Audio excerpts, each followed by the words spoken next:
Welcome to this week's edition of Proud to be a Delta Farmer, brought to you by Terrell Seed, creators of Rev Brand Seed and Mississippi Ag, Arkansas Ag.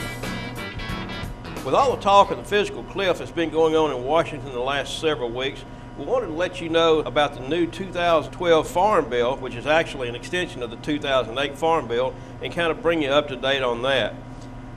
The Congress has passed a Farm Bill extension which takes the 2008 Farm Bill until September of 2013.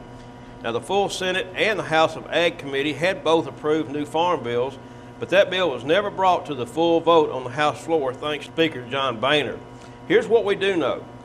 In the 2008 Farm Bill and extension, the direct payments do remain. Also, the $1 per gallon credit for biodiesel production does remain, as does the export and marketing programs.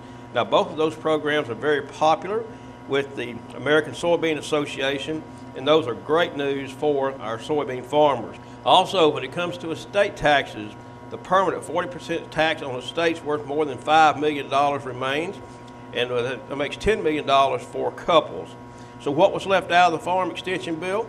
Well, the dairy industry is not very happy because the Dairy Security Act was left out, and those livestock producers that suffered through the 2012 disaster, the livestock disaster assistance funds were not funded. They were appropriated or passed, but never funded. So livestock producers are left out in the cold with this extension. So the good news is we do have a farm bill, if only for 9 months. The bad news is we had 5 years to get a new farm bill plan and couldn't get that done. But at least farmers do have some indication of how they can plan for this year's crops. And what the final results of a new farm bill, the 2012 Farm Bill, will look like, who knows? We'll just have to wait and see. Join us next week for another edition of Proud to be a Delta Farmer, right here on WABG TV6 and NBC 33.